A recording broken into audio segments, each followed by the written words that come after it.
Coming up on today's Locked On Senators, we're going to Sweden. The NHL announced that the Global Series is back and the Senators will play 2 games next November in Stockholm. And we continue our season-ending exit interview segment. This time, the top 4D are under review. And no need to bring in any from the outside. Doesn't that feel nice? We'll review their seasons and more, and it's all brought to you by Game Time. Download the Game Time app, create an account, and use code LOCKEDONNHL for $20 off your first ticket purchase. Tickets to everything at Game Time. This is the Locked On Senators podcast. It's your team every day. Your Locked On Senators, your daily podcast on the Ottawa Senators. Part of the Locked On Podcast Network. Your team every day.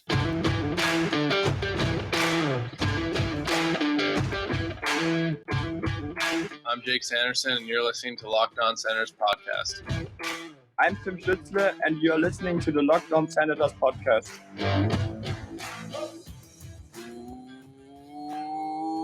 Welcome inside episode 786 of the Locked On Senators podcast. I'm Ross Levitan on the outskirts of enemy territory in Winnipeg, Manitoba, alongside Brandon Piller up in the Blue Mountains. Please like and subscribe wherever you download your podcasts, including on YouTube. And if you're watching, leave a comment below today's comment. We want to know what your grades are for the 4 players discussed in this episode. We'll get to those in a minute, but today is Wednesday, April 26th. And Pilsy, you got your passport ready? Yeah, I'll just have to hop from my Finnish scouting trip, my annual Finnish scouting trip, and I'll make my way over to Sweden. And the Ottawa Senators are going back to Sweden. And Ross, I'll let you kind of set the stage here before I give my opinion on this. So the Ottawa Senators will play 2 games, and unfortunately for you season ticket holders out there, both home games. The only one of these 4 teams that are going over there that are losing out on 2 home dates. They will play the Detroit Red Wings on November 16th, and then they'll play the Minnesota Wild on November 18th. Now, I mentioned there's 4 teams going over. The Leafs are also going, which I was a bit surprised by, but I'm not surprised to learn they're only giving up 2 away dates, none at home, and no Battle of Ontario over there, which is good. Too much gate revenue to be made. But Pilsy, 2 games, that's normal. But different opponents, that's new. Yeah, I mean, that is new, Ross. I'm usually positive, Pilsy, and I usually love things like this, but I'm pissed off about this. I saw this and I wasn't like, oh, cool, the Sens are going to Sweden. My first thought is, why are the Sens going to Sweden? I mean, Anton Forsberg, Erik Brannstrom, no disrespect to those guys, but not exactly marquee superstar names in the NHL circle that people in Sweden are probably itching to see in their home country. Oh my God. They're going to play against Philip Gustafsson in one of the games too. Oh, yeah, true. Okay, that adds some intrigue. But the fact that the Senators are going over to Sweden, I'm not happy about. The fact that they didn't go to Germany, I am also not happy about. The fact that they're losing 2 home games, the only team, as you mentioned, losing 2 home games, not cool. And Ross, why did they have to make it in November? Novembers are hard enough already. I'm really trying to be like, this is fun. It's growing the game. It's something interesting, but I just can't. Maybe I'm just grumpy this morning. I don't know, but I just can't find anything positive about this, because if this was a rebuilding year, who cares? Sure, derail the whole season by having the Sens go to Sweden in November. But this is a really important year. The Ottawa Senators play much better at home. They're losing 2 home games. And if talk to any of the players of teams that went over to Europe this year, I'm talking your San Jose's, your Nashville's, I believe Colorado and Columbus went as well. They'll all tell you that it took weeks to get back into the groove of things after those games. So I don't like it. I don't like it. Well, I can tell you that Nashville won both games last year overseas. This is courtesy of Matt Porter on Twitter, wrote back to us and said they went 1-6-1 in their next 8 games. Yep. San Jose wasn't a good team regardless, but they won 3 of their next 12 games after going over. So it's a real thing, obviously, with jet lag. Think about when you go on vacation overseas. Anyone listening to this, You're not yourself for a few days when you come back. It's a little bit difficult. And Ottawa won both games against Colorado. Matt Duchene's debut against his old team. Mark Stone had an unreal game winner, great celebration. The memories were great from the trip, but then they came back and went 1-10-2 over the following month. Now, spin zone, Pilsy, those games against Colorado in the exact same arena they're going back to, the Ericsson Globe, now called the Avicii Stadium. Yeah, it's awesome. Undefeated in Stockholm, baby. 2-0. Let's go. I don't care about the record in Sweden. I care about the record when they come back. And I'd be interested to hear what players' thoughts are if they would prefer to do it right off the hop, like they did in for Nashville and San Jose, which was so weird because we were like, the NHL is back, but it's teams we don't care about playing at 1 PM on a Thursday or whatever it was. Yeah. So I'd be interested to hear if players prefer to just do it off the hop so it's done, or if they prefer to have their legs under them a little bit in the season and come back. So I don't know. For me, this is worst case scenario for the Ottawa Senators. I'm not going to lie. And Jimmy Stu just pointed out to us on Twitter, the Leafs, both their games, they get their opponent on the second half of back-to-back. Weird.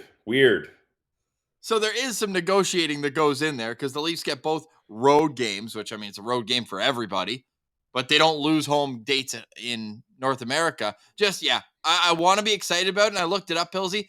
15-hour drive from Mannheim to Stockholm. Like, it's even too far. Like, just you even brought Detroit. They have Moritz Seider. They have another Mannheim star. Why is Tim Stützle not playing against Moritz Seider in Mannheim? I don't know. That's the question I want to ask, because if it was in Germany, Ross, I'd be booking tickets already. I'd call up my uncles, my second cousins, and we'd have a place to stay, and we'd be going for sure. But Sweden is a little bit different of an animal, as you're basically you're funding the economy as a tourist there. It costs a small fortune just to get a beer and a burger at a restaurant if you're a tourist. So it's a little bit different story going from Sweden to Germany. There's a super chat button right below on YouTube. If you feel like funding our trip to Sweden, we will report boots on the ground. It would be fun to do, but man, that's it's a lot. I think eventually they'll go back to Germany. Maybe once Timmy reaches another level, if there even is, that extra intrigue they need. But maybe they're waiting for Edmonton to be the team. So it's Draisaitl against Timmy. But I think, we'll wait. We'll be at the one in Mannheim for sure. Obviously, busy. We'll talk. Long way to go until then. But November, we didn't need another wrench in November. And here we are. Hopefully, again, we don't have the full season schedule yet, so we can't be like, oh, okay, at least they have, an easy 10-game stretch, a lot of home games. They better have a particularly sweetheart start to the season before they go over there. I want to see Columbus play in Ottawa twice. I want to see Anaheim play in Ottawa. I want to see San Jose come to Ottawa. Give me all the bad teams early, because the next 2 weeks after, those are going to be impossibly tough games. Or do you want the bad teams when you come home? Yeah. No. Because you're going to play poorly either way. Give me the Bostons when we get back. Give me the Colorado. Okay. All right. Or give me give me the road trip of death. Give me the one that they just did in March. Give me Chicago. Give me Chicago, Seattle, Vancouver, Edmonton, Calgary on the way back. So we're already penciling it. Not even penciling. It sounds like you've got your pen out, Ross. We're already penning in a permanent marker. Oh man, we already got permanent marker. What? 8 scheduled losses. Yeah, pretty much. Damn. Yeah, but hey, it'll be cool on TV. I think I'll be more excited when it comes, but I'm really upset at this. It just seems like they're like, Ottawa got the short straw of this. Again. Does it not seem that way? Again. Yeah. Again. Brutal. But the Sens are 2-0 at the Ericsson Globe. All right, coming up, we will get to our player grades. We've got lots of exit interviews with some great players, and some of the fan voting on Twitter at Sens Central. I was pretty surprised at the results, I gotta say. Pilsy, a quick word before we get to that. Let's talk some playoffs from last night. Dallas goes up 3-2. Edmonton goes up 3-2. Carolina fails to close out the series Islanders make it 3-2. They're still trailing in the series, but they won the game 3-2. Do you see any? I'll ask you this way, because we got into a lot of playoffs yesterday, this week. We got a busy show. We got a lot of Sens content, which we're not struggling for that. Some people might say otherwise. We're loving a little year in review time. Minnesota, Islanders, Kings. Who has the best chance of coming back from down 3-2? Can I start the opposite way? I'll start who has the worst chance. They're cooked. They're dead? Yeah, this Marcus Foligno stuff, they can't get over it. It's completely messed up their game. He got a 5-minute penalty and a game misconduct. Like, they just can't play their game the way they want to. And they've got all the confidence now. So Minnesota, no chance there. Do you know, trivia time, how many penalty minutes does Marcus Foligno have in 5 games? 30? 35. Oh, I was going to say 35. I should have stuck with my gut. Nobody else has more than 26. Yeah, they're done. Next, the Islanders. Sorry, Matty Perth Sens. I know he's on the Islanders train, but they're not going to get it done up against Carolina. I think Carolina puts this one away next game. So I'll say the LA Kings honestly have the best chance, which is crazy because they're up against the best team out of all of those, in my opinion. But that is a deep team with a lot of role players that can put up big goals. And as long as Korpisalo can figure things out, they're going to make things tough on the Edmonton Oilers. Totally. Great comment here from Steve on Sens. He says, how's Dr. Bob going to drive to the Global Series? He'll put his car on a cargo ship. Heck yeah, that's awesome. Hey, he'll just drive out, take the ferry to Newfoundland, and then just wait at the edge of St. John. Say, anyone going to Sweden? I'm ready. Put the car on. Love that for Dr. Bob. All right, fair enough. I like your explanations. Tonight, light night. The Leaf series and the Jet series, extra day off. So we only have 2 games. Panthers on the road in Boston. Bruins can close it out, game 5. And then the Kraken are in Colorado, and that series is 2-2. So we'll cover that one a little bit tomorrow. Obviously, our eyeballs are glued to those 2 series with the extra day off. So we'll have a lot to discuss tomorrow and on Friday here on Locked On Senators. But coming up, Thomas Chabot, Jake Sanderson, Jakob Chychrun, Artem Zub, all being discussed. You're listening to Locked On Senators. Today's episode is brought to you by our friends over Indeed. Guys, Indeed is the hiring platform where you can attract, interview, and hire all in the same place. Don't spend hours on multiple job sites with 30 different tabs open trying to find candidates with the right skills. Do it all in one place with Indeed. You can find top talent fast with Indeed's powerful hiring tools like matching, assessments, and virtual interviews. Do you hate waiting? Well, Indeed's US data shows over 80% of Indeed employers find quality candidates within moments that they sponsor a job. Candidates you invite to apply through Instant Match are 3 times more likely to apply for your job than a normal one that just sees it in search. With Indeed matching as soon as you sponsor a post, you get a short list of quality candidates that their resumes match your job description. Boom, it's hiring at warp speed. Join over 3 million businesses worldwide that use Indeed for hiring great talent. Indeed knows you're growing your own business. You have to make every dollar count. So that's why with Indeed, you only pay for quality applicants that match your must-have job requirements. Go to Indeed.com/lockedon to start hiring now. Guys, that's Indeed.com/lockedon. Terms and conditions apply. Cost per application pricing not available for everyone. Need to hire? You need Indeed. Today's episode is also brought to you by the GLEBE Central Pub. Hey, after a long day at your job, thanks to Indeed, where are you going to go to unwind? How about the GLEBE Central Pub? The GLEBE Central Pub is right in the heart of the Glebe. I've been following them online for years. And what's great about their Instagram is they always keep you updated of what's going on next at the GLEBE Central Pub. Where is the GLEBE Central Pub? Glad you asked. It's at 779 Bank Street, right in the heart of the Glebe. When you head there, let them know that Locked On Senators sent you, whether you're going for a bite to eat, a nice cocktail, you're going down to Lansdowne with the family, stop by the Glebe Central Pub on the way down. Football season's coming. Athletico Ottawa, they're all underway, and all of it is a community feel at the Glebe Central Pub. So head there. Thank you for using their shuttle all season. They are Sens fans at heart. So love it. Support local. Go to the Glebe Central Pub. Have a pint on us, Pilsy? On us or for us? with us. We'll meet you there. I'll match. I'll be there too. All right. So, Pillsy, the GLEBE Central Pub, great vibes, great people, amazing food, tasty drinks. What don't you like at the GLEBE Central Pub? Nothing. Go there today, 779 Bank Street, and let them know that Locked On Senators sent you.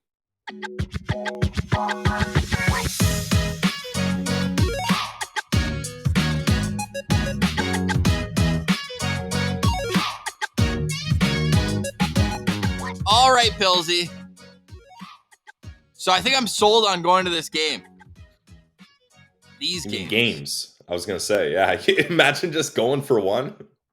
Imagine building this thing. I just looked it up. And if you're watching on YouTube, I'm going to pull this up because it looks absolutely bananas. What, the Avicii Arena?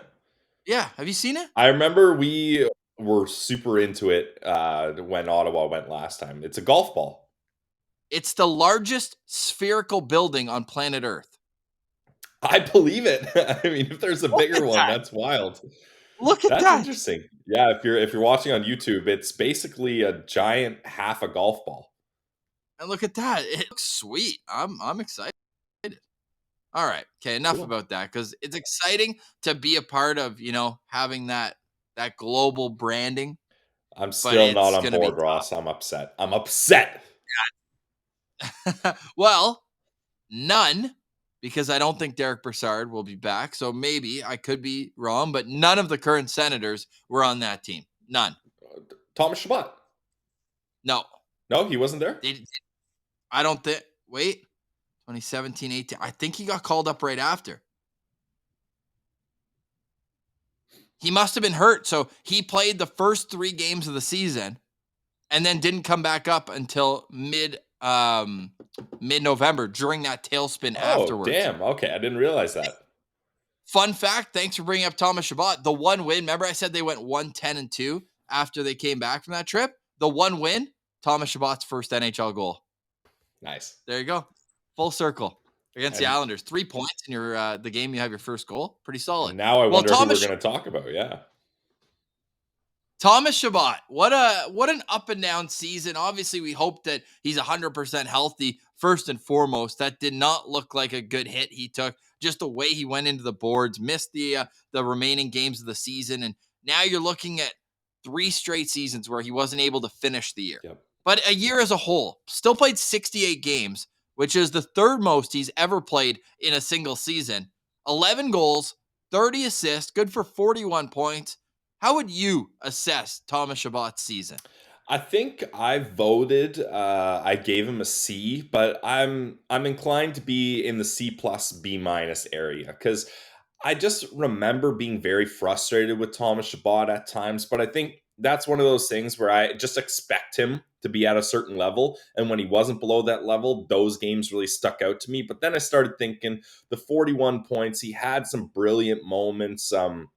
That goal up against Tampa Bay where I forget who he sets up, but he had a great play at the blue line. I believe it was Tampa Bay, but he had a lot of really good plays. He was nice on the power play, and the point totals definitely boosted up here. So I think it was maybe not the full season we wanted from Chabot, but I don't think it was as bad as maybe we are led to believe just because we focus so much on the disappointments.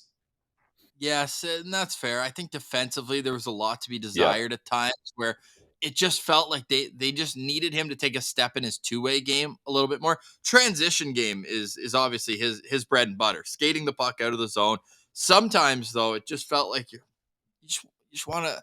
And I'm not saying he doesn't give effort because he's one of those effortless skaters where it might not look like he's breaking the ice every 5 milliseconds, like not chop, chop, chop. It's very long, controlled strides, but sometimes it just felt like it was like a half second too long, and you're just like, okay, let's snap it around. For me, the power play is really where you needed more from him at the top, and yeah, he can put it on a tee for guys for sure. And the zone entries are perfectly fine. But when it moves up to the top, and this is what we saw, and we'll get to Jake Sanderson a little later, and it's just, you want to see the guy grab it and move it, and it felt like it would come up to him at the top of the umbrella, and it would just stop. And everything would stop, and it gives the defenders that extra second to set up. as a posture, and then it takes away lanes. So I struggle. I'm probably at a C plus, like a hard C plus. I know you said B minus C plus. I just felt like you wanted a bit more from him in the role, right? It's almost like what Pierre Dorion said for DJ Smith, where it's like, hey, the last few years it's about building, right? This year it's about winning, and I just felt there were some parts of his game that I would have liked to see take another step forward. Now, the analytics look good, over 51%, both in the Corsi percentage and expected goals. I like that the time on ice is a little bit down. I mean, I could still use that to be 23, probably ideally, but it's down almost a minute and a half from the last 2 seasons, even 3. He hasn't played less than 25 minutes a game since 2018-19 when he was 22 years old. So I'm glad his minutes were down a bit. With a full season of Jakob Chychrun, you can expect that to go down another minute or two. And I think the best of Thomas Chabot is coming next season. So I'm hopeful. I'm not on the mind of that he's a bust or that he's overpaid yet.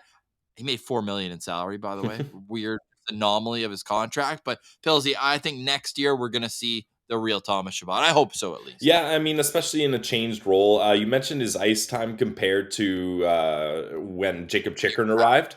I've got it here, Ross. In 11 games where Chabot and Chychrun played together, his ice time went down to 21:58. So we're looking at basically 3 less minutes average on ice when Chychrun was there. So, and that's kind of also when Jake Sanderson really started emerging as this team's number 1 guy. So I think with Thomas Chabot not having to be the Atlas guy holding the globe on his shoulders as the only kind of competent guy on this decor as he was for most of his career, he's going to be able to play a little bit more relaxed. He's going to be able to get better matchups, that kind of thing. And I think we are going to see an improvement to his game. So I'm excited to see how Thomas Chabot plays next season with Jake Sanderson being a true number 1 guy, in my opinion. And Jakob Chychrun also help lift some of that weight as well.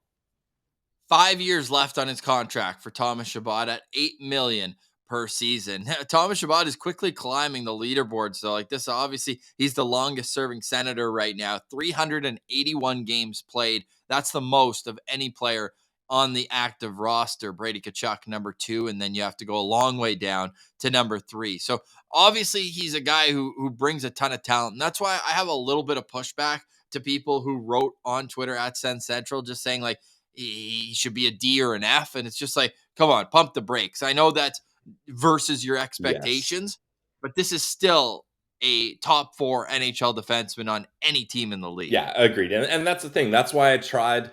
That's why initially I was like, man, I didn't like Thomas Chabot's season. But then I took a breath, stepped back and said, okay, it wasn't actually that bad. It just seemed bad because we're so focused on him not meeting the expectations we're used to. So yeah, I think the in between a C and a B is a great spot for Thomas Chabot this year. What's the one area or thing that Thomas Chabot needs to work on from this year to next to allow him to reach that full potential? Again, I feel like it's negative things that are sticking in my mind. But Ross, how many times did we see brutal turnovers in his own end trying to transition the puck? Like there was a lot of them, and a bunch of them led to goals almost immediately, or he got bailed out by his goalie. So that's the one thing where I think he's so used to having to do so much that sometimes he tries to do too much, and he doesn't need to do that anymore. So just I need him to kind of have a different mindset of I need to do everything to I've got so much talent and help around me now. All I need to do is facilitate that puck to those guys. So I guess what I'm saying to kind of condense it is just be a facilitator. That's what he's good at. Just facilitate the puck to the rest of the talented players on this team. Do you think that's a coaching issue? I think to start, because Jake Sanderson wasn't ready to be that guy and Jakob Chychrun hadn't come in yet. So I think to start, yeah, DJ Smith is probably telling Thomas Chabot, we need you to do these things. And that's something that transition may take time. And maybe we saw some of those growing pains, but hopefully they get it figured out this season. Because it is a big change. It's a massive change for Chabot.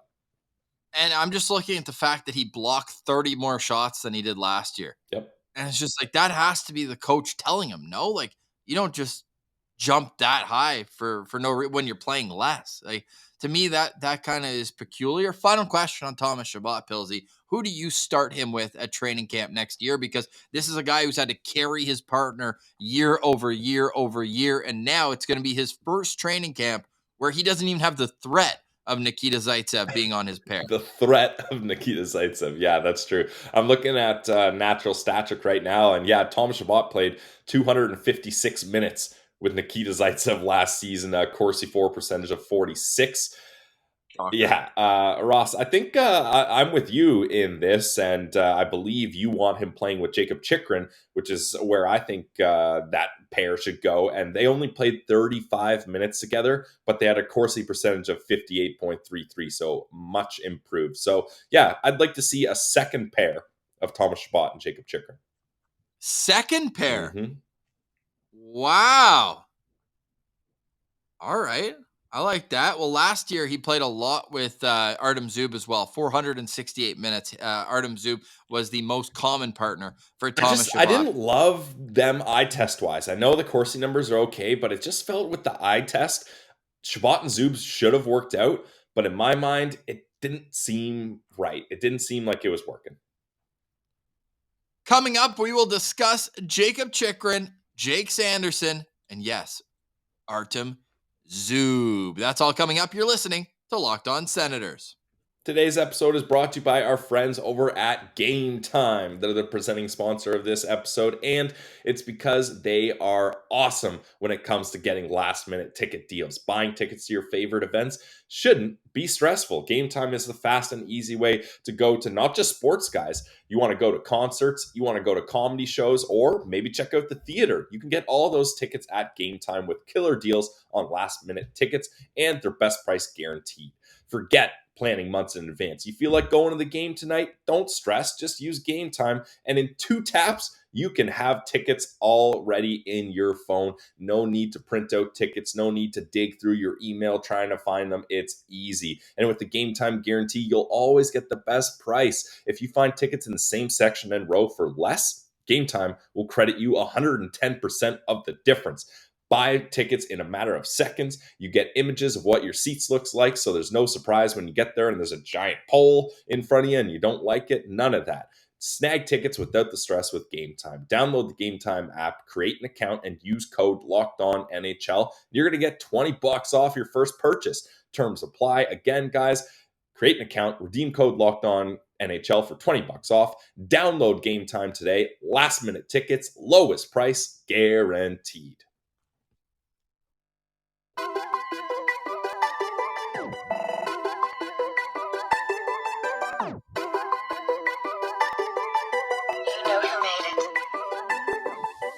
All right, Pillsy, I have to issue a correction here. Start off third segment, Locked On Senators. I said the Sens were 2-0 at Globe Arena in Sweden. Turns out they started the 08 season at the same arena. Okay. Feel like it's not much of a global series if they just go back to the same place every time. Like, shouldn't you be Small world. going to different areas? Small world. The Senators split the first 2 games of the 08-09 season, but their loss was in overtime. So they're 3-0-1 at the Globe Arena all time. So there you have it. Yeah, I know that's supposed to pump me up, but I'm still 2 thumbs down. Oh, you don't like for it? me. I think we're going to get some thumbs up for these players left on our first of 2 shows for the decor. And then we will cover each line by line up at the forward group coming up here on Locked On Senators over the next week. We've got a Sens Central Citizen next week. Jordy's going to join us as well. So we've got a lot coming down the pipeline here on Locked On Senators. All right, let's get to the new guy, Jakob Chychrun, a man I want to see play with Thomas Chabot next season. Small sample size, yes. But give me your overall impression on Jakob Chychrun's first dozen games with the Ottawa Senators. So I gave him a B rating, mostly because, unfortunately, one of the big things we were concerned about with Jakob Chychrun was his health issues, and wouldn't you know it, he had an injury that happened within 12 games. And I'm not trying to put him down for that, but it is a big part of why a lot of teams didn't want to pay that high price tag for Jakob Chychrun. And the Ottawa Senators, end up getting kind of a lower price. And unfortunately, the injury concern was still in effect, even though it was just after trade deadline, not much of the season left. Well, at least it wasn't game one. Remember, he went into the board so hard in New York? Ross, you and I were about to have bad vibes in Mexico for the first time of that trip. It was all good vibes, and then he went down, and I think if people in rooms anywhere near us thought there was a major disaster happening as we were just dropping F-bombs and saying, no, no, no, the verbal meme, The Office, when Michael's just saying, no, no, no. But luckily, he was okay there. But apart from the injury, I thought everything was great. And another thing that kind of hindered his chance to succeed was being anchored with Nick Holden to start, and for The much, receptionist. yeah, the receptionist in Ottawa, much longer than he should have been. He should have played more than 35 minutes with Thomas Chabot. You go out and acquire a top four defenseman and you anchor him onto your third pair. I don't know what that's all about. I know he missed a month of time and DJ Smith wanted to ease him in. I get that, but the easing in was a little bit too long of a transition, in my opinion, and I think yours as well, Ross. But the thing about Jakob Chychrun is he's a great two-way defenseman. We saw the power of the wrist shot when he scored his first goal. I think his other goal was a great wrist shot as well. And he's able to defend very well. What we noticed and what is constant with Chychrun is his ability to have good gap control and use one stick to poke guys, to get in passing lanes, to cut off guys trying to go to the middle and force them wide. These may seem like minor things, but when you do it over and over and over, it doesn't allow teams to get in a position where you have to make a highlight reel defensive play. It just shuts that play down before it even turns into anything. So Jakob Chychrun's ability to score like he can and his ability to defend off the rush are two reasons why I think he's going to have a major impact on this team if he can stay healthy. I know that's such a brutal caveat, and it's one it works for every single player. And you saw the Sens injury suite at the end of the year. It was a lot of guys, not just Jakob Chychrun, that was out with injury. And he said it himself, like he was almost ready to come back. Unfortunately, the season just wasn't long enough. Now, I think it would surprise people to learn that Jakob Chychrun's most common defensive partner at 5-on-5 this past year with Ottawa was Travis Hamonic. They played almost an hour of minutes together, and the results weren't that pretty. Whereas with Thomas Chabot, they were a lot better. The best partner for Jakob Chychrun last year was Eric Brandstrom. Yeah, like they only played like 25 minutes, but they were so good together because I think there's almost a misconception with Chychrun because his shot is so powerful that he's able to kind of be labeled as an offensive defenseman. He's good in transition. I don't think he's Thomas Chabot, but he's good in transition. He is a defensive defenseman. Like this guy is a shutdown, as you said, defends so well with his stick, great gap control, probably a little less physical than you would expect for a guy who's as jacked as he is, and that's something that is a bit of a surprise. But even still, man, he came as advertised to me. I give him a B plus. Obviously, wish he was healthy. I would almost just give him an A, like that home debut where he had a goal and an assist. They were humming. The vibes were absolutely immaculate. I want to say that was our most viewed postcast in the entire season. People absolutely adored what he brought on the ice. He almost had a tear off the ice. That great interview with Kyle Bukauskas, but unfortunately, only a 12-game sample size. Now, the good news is Jakob Chychrun is signed for the next 2 seasons at $4.6 million. Chychrun played 12 games, had 2 goals, 3 assists with Ottawa. The expected goals percentage, 47.3%. Now, keep in mind, it was 44% while playing with Travis Hamonic. Everyone else a little bit higher. Then Corsi 4, 51.9%. He played 21 minutes per game on the nose. The fans overwhelmingly say B grade on Twitter at Sens Central. 66.9% say B grade. Now, Pilsy, I got beef with DJ Smith on how he handled Jakob Chychrun. And you know what? The way that Pierre Dorion spoke about DJ Smith after the season, where he's like, do we agree on everything? No. I truly believe this is one of the things they were talking about. Pierre Dorion made it absolutely no secret. We need a top 4 defenseman. We need a top 4 defenseman. He comes in and doesn't play in the top 4. Say what you want about special teams minutes. He ends up playing 21 minutes a game. Oh, sure, anything over 20 minutes, that's top 4 minutes. He wasn't taking a regular 5-on-5 shift in the top 4. To me, 1 game, maybe 2 games, whatever. 3, 4, 5, and beyond, absolutely unacceptable. If I'm the manager and I just gave up a first and 2 seconds to bring this guy in, and you're going to play him with Nick Holden, a guy who's like been a healthy scratch half the season.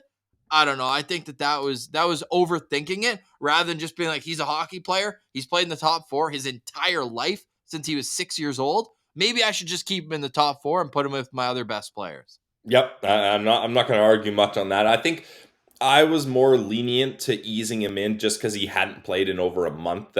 He was held out for the term of the year, trade related reasons. So I was okay with being like, okay, get him on the third pair, get him used to playing again, get him acclimated to the team, all those kind of things. I would have been okay with 2 games also, and maybe 3, but anything past 3, in my mind, I'm with you. He should have been up in the top 4 playing big minutes with either Jake Sanderson or Thomas Chabot. Something to keep in mind with Jakob Chychrun too, and because he made the NHL as an 18-year-old, it just feels like he's already such a household name. This was his 24-year-old season. Like, let me put it to you this way. He's 2 years older than Igor Sokolov. Yeah. Like, when you think about it like that, like, he seems like he is an NHL veteran, but at that age, it's unreal. Next season, 15 games in, he'll reach 400 NHL games before he turns 25. And he's what, a year older than Branny? Like, how old's Branny? He's 2017 draft, and Chychrun was 2016. So there you have it. Yeah, that's wild. So he is 25 right now. He turned 25 at the end of the year. So when I say he'll reach that before, that was wrong. But last year was his 24-year-old season. And when you look at it, he only played 48 games, and that was the second most points he's ever had in a season. I really think the best is yet to come for him as well. And this is going to be a theme today, and I don't want it to be me gaslighting everyone. Oh, everyone's going to be better. But we're talking about the top 4 defensemen on the team right now, and all of them are under the age of 26. So, like, Chabot's 26, 25, Sanderson's 20. Like, you're looking at those 3 as the future of the blue line, and my goodness, we are going to have a treat to watch. And for all the brutal, and let me repeat, brutal defensive cores we've seen over the last 5 years, addition by subtraction helps. See a 22. But ultimately, this is going to be a lot of fun to watch, and I want Jakob Chychrun to be right in the middle of it. What are you hoping to see from Jakob Chychrun next year to take a step forward, in your opinion, beyond staying healthy, because that's a given?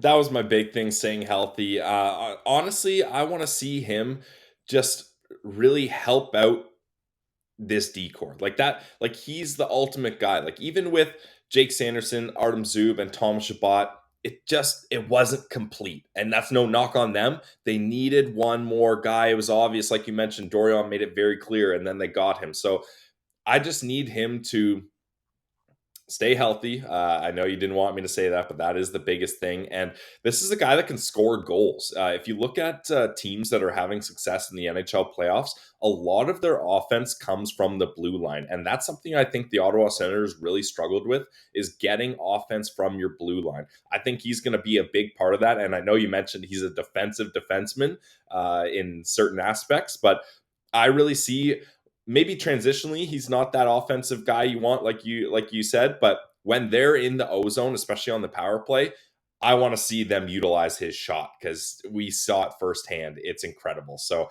I want to see Jakob Chychrun get some goals here, as that's not something he's not used to, Ross, as I'm just pulling up his stats here.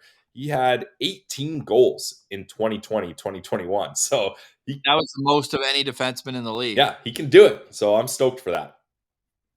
Further to your point, I want to see him bring it to the second power play unit. You assume they're going to go 4 forwards and Jake Sanderson on the top unit. Then have Thomas Chabot up top on the second unit. I'm still against Giroux being on the second unit, but if you are going to keep the top unit there and DeBrincat's back, then your second power play unit is going to be any combination there of Pinto in the draw. Then you've got Giroux, Chabot, and then I want Chychrun in that shooting spot, one-timer side. I mean, I didn't even mention Josh Norris. Like, geez, where are you going to fit him in? So there's lots of options, but I want to see him in one of those one-timer spots, right where he scored that goal in his home debut. Like, just Agreed. He has an absolute cannon. Use it. Agreed. Yep.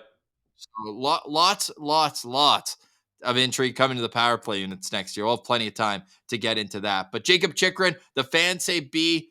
I just think it was a good get your feet wet. Now come into the training camp and show what kind of leader, what kind of player, and what kind of on ice. We know what he's going to bring off the ice, the work ethic, the community. He loves Ottawa as much as you and me, Pillsy. So I think he's going to be a perfect fit. And not for 1 minute are we going to discuss how the Sens losing 12th overall is a bad thing. Could not care less. Jakob Chychrun is here, and next year I'm expecting big things from number 6.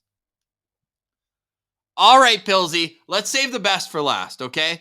We have to. But we're going to go to a fan favorite now, Artem Zub. Now, Artem Zub had a difficult year when it came to injuries. There's no question. A broken jaw doesn't sound fun. Eating your meals out of a straw, brutal. And he did it doing what he's been known for over the last 2 years with Ottawa.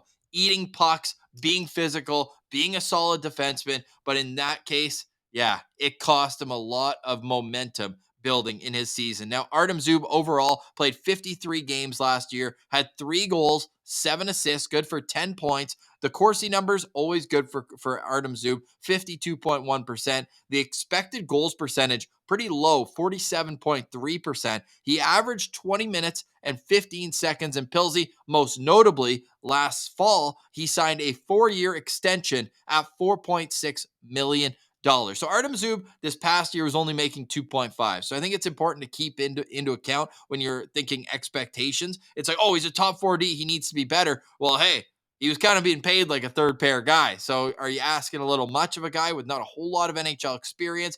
Or was it injuries that derailed? But I think that the fans were pretty split on this one.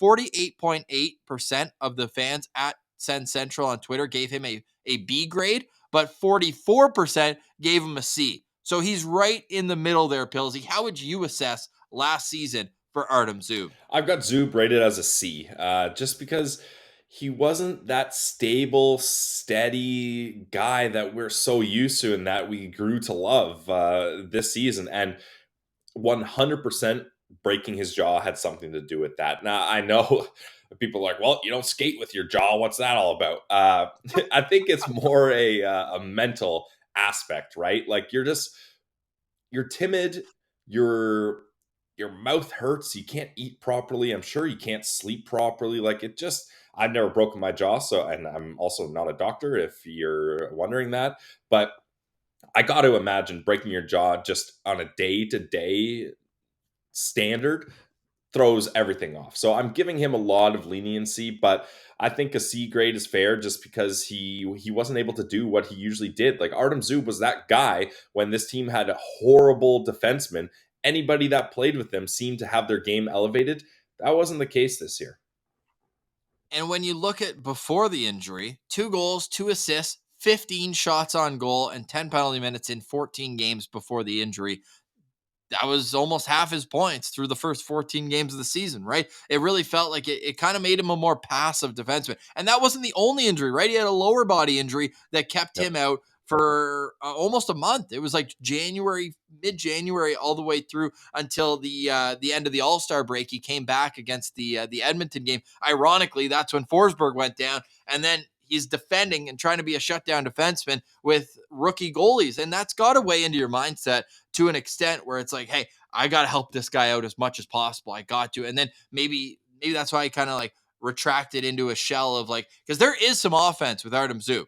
Now, I'm not saying he's going to put up the numbers he did in the KHL where he was like putting up consistent 25, 30-point seasons. But I do think that with the shot he has and the offensive instincts, there is a little bit more to his game. And I'm hoping we see that more next season, because if the pairs are what we want, if you're also leaning Chychrun Chabot, well, then you've got Sanderson with Zub.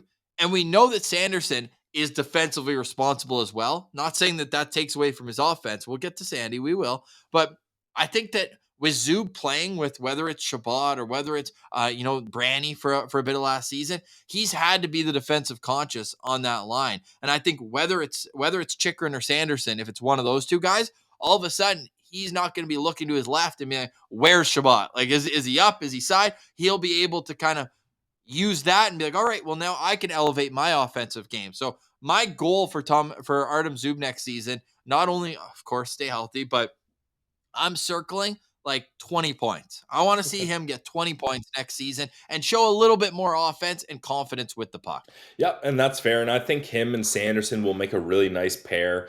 I'm not sure. I'm just trying to find how much time they played together this year. Sanderson and Zub. Do you have it in front of you? I'm loading it right now, so I'll be able to tell you. Artem Zub, teammates in 2021. The most was Thomas Chabot, 468 Oh, here. minutes. Okay, I And got then, it here.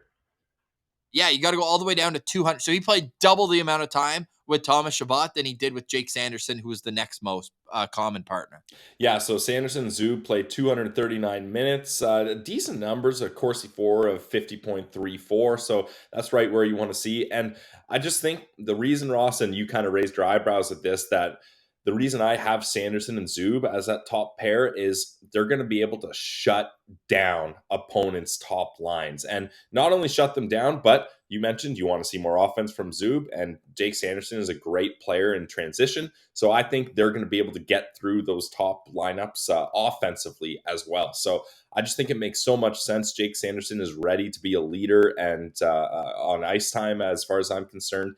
And I think as a pair, they have the makings of a good pair. And like I mentioned before, for whatever reason, maybe it's my own personal bias, but I did not love Zub and Chabot as a pair together. So I think this works.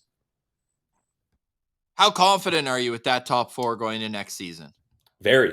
I mean, where other than having 3 left shot defensemen in the top 4, I don't see any kind of holes or issue. And I think they can be among some of the better top 4s in the league. Yeah, I really have that expectation for their decor, and that's such an X factor. You can talk, you can talk all you want about the bottom 6 forwards, about the goaltending, but you need the defensive structure of this team to be better than it's been in years past, whether that's the coaching making changes or new coach coming in, whatever it is. But Artem Zub, I know he's not an offensive defenseman, but I'm going to keep kind of harping on that a little bit because I just think, I mean, we were so fired up. He scored that goal in the home opener, right? I Yeah, think that it was ended good. up being the game winner.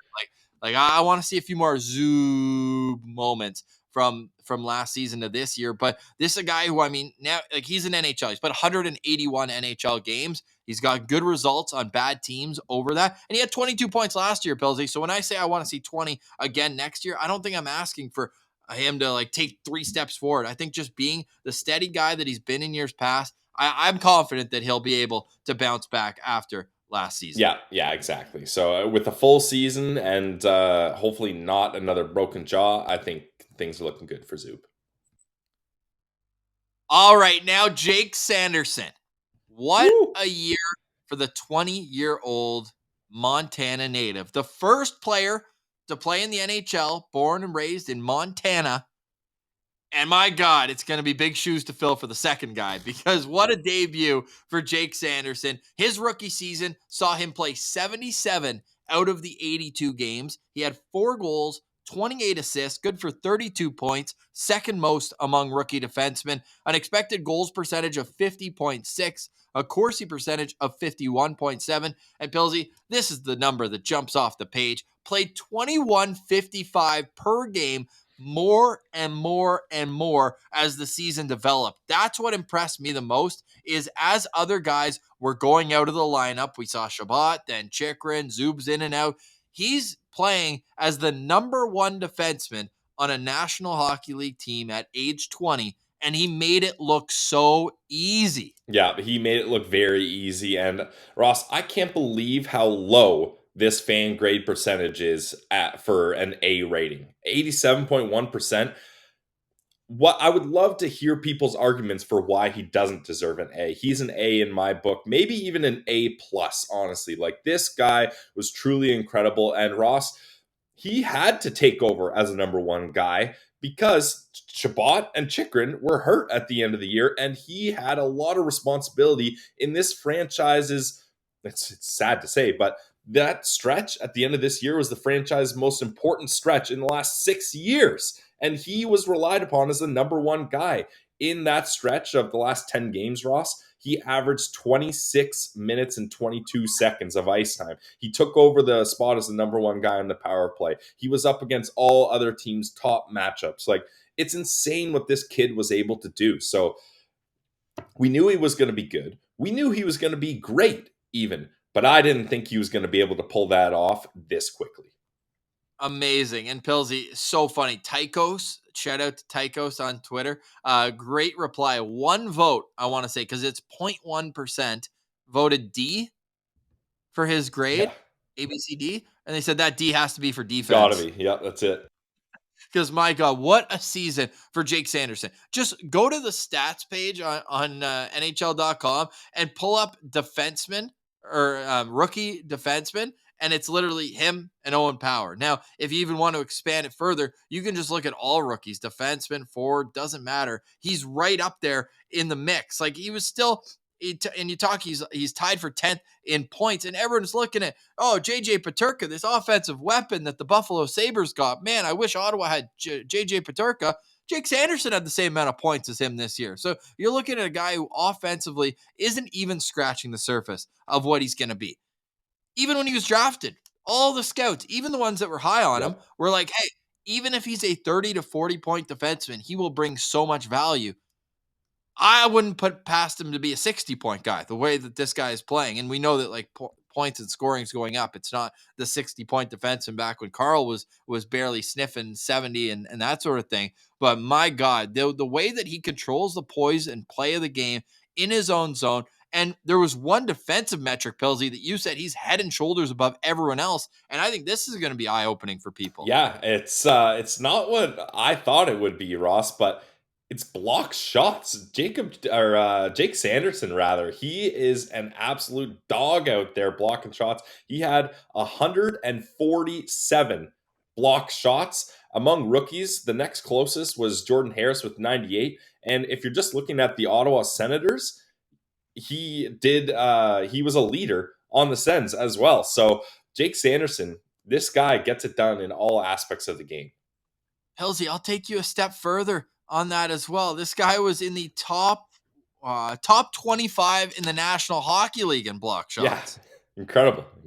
Forget defensemen. This guy's out there just absolutely helping his team do whatever it takes to get wins. And that's where the Senators, I think, have done such a good job drafting. They're not only drafting good hockey players, but DJ Smith alluded to this in his post-season press conference where it's like, this guy just lives, eats, breathes hockey. Same with Tim Stutz. Like, Timmy could score 4 goals in a game and they'd lose 5-4 and be like, I played like shit. I played awful. He did that. He had a hat trick up against Seattle and he was like, unacceptable.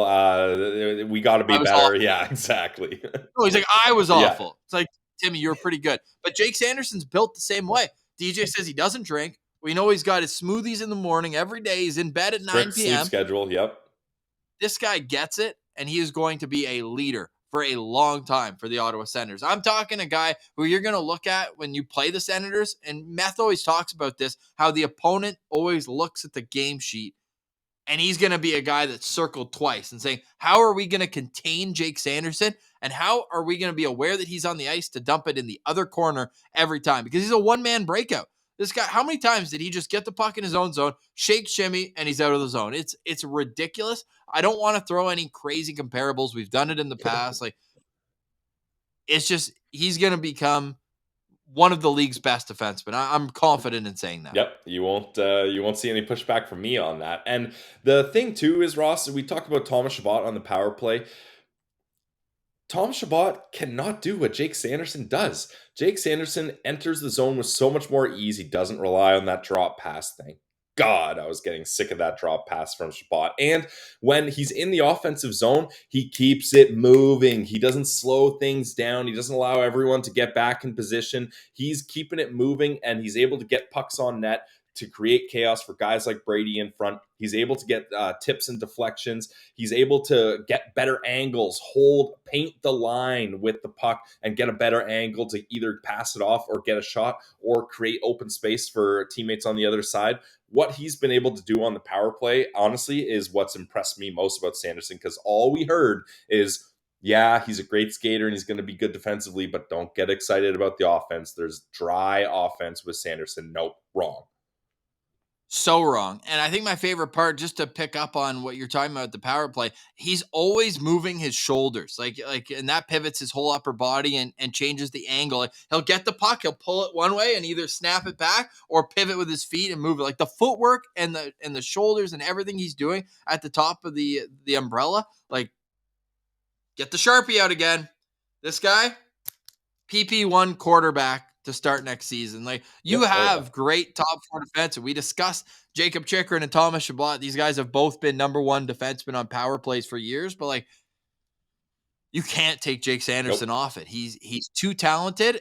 And I mean, it's funny because when you look at it one way, you're like, this is insane that he's doing this. But you then look at it, it's like, okay, Chabot was 18th overall. Chychrun was 16th overall. They've also had 6 years to develop. Like, this is a top 5 draft pick. Like, you kind of, and we always heard about how great that draft was. First defenseman off the board. Like, the ceiling is extremely high on this kid. He might be one of those jerseys I think you're going to start seeing a lot of over the years here at the CTC. And Ross, not only is the ceiling high, but the floor is high. This guy set his floor in the rookie season. This guy's floor is like my office on the 30th floor.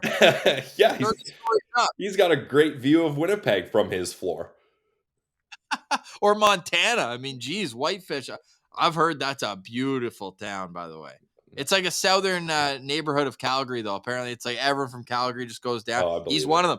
And remember, true. Craig Button was telling Team Canada was so upset. He could have played for Team Canada. He's got a Canadian passport, but again, it goes back to just the kind of guy he is. He's like, no, I grew up playing in Montana. I want to represent the States. He feels American. There you go. Have fun. Yep. Hey, if he didn't go to the USNTDP, would Ottawa have drafted him? No chance. No, but in all seriousness, like, you can't say enough. And we could probably go on another hour discussing Jake Sanderson and just the poise that he plays with. But instead, I'll just say that it has to be Artem Zub that he starts with. But if it's not Artem Zub, Pilsy, is there another defenseman that you think that he would benefit most from playing with? Because I think we should. I think people are going to either chirp or love this next statement.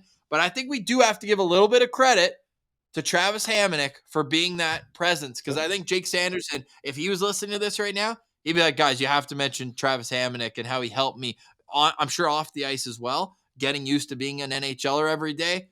But man, he didn't need him, I don't think, on the ice.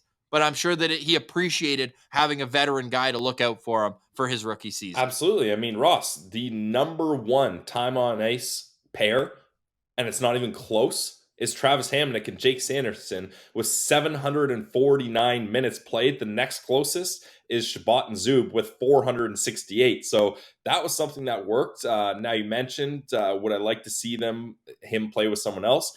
Jakob Chychrun is an option. They played 27 minutes together, had decent numbers, 53.03 Corsi percentage, but I think Zub is the guy you start with at least. Yeah, I think so too. You've got a top 4 now, Pilsy. But who else could be in the mix? Tomorrow on Locked On Senators, we will get in to the depth defensemen on the Ottawa Senators. Some in particular, very important seasons. And some of these guys are restricted free agents that don't even have a contract right now. So lots of intrigue there. Pilsy, any final thoughts, though, on today's show? Final thoughts for me is I will do my best to be more positive about this Sweden trip. If you guys have spin zones for me, hit me up, but I don't like it right now. Yeah, let us know in the comments. How can we be positive about the Sens in November of all months having to go to Sweden on a business trip where they'll play against the Detroit Red Wings, who Ottawa, by the way, is 9-1-1 against in their last 11 games. And if it weren't for Cam Talbot, they'd probably be 10-0-1. But that's a story for another day. But yeah, indifferent right now. You know what, Spin Zone? That's a great first couple episodes for Ryan Reynolds' documentary on the Sens. True. Nice. I like that. Well done. The trip to Sweden. The curse is over. Here we go. For more, follow us on Twitter at Sens Central, on Instagram, lockedon.senators. If you missed the goaltending conversations yesterday, stay tuned for each individual video will be posted this weekend on Saturday and Sunday. I'll just do a big dump, throw these all out there on YouTube to live forever. So if you miss any particular player and you don't want to scroll back through each one, you want to get to our analysis on their season, you can find that on YouTube, where you could please like and subscribe. It goes a long way to help the show grow. For today, though, we say goodbye. For Brandon Piller, I'm Ross Levitan. This has been the Locked On Senators podcast, your team every day.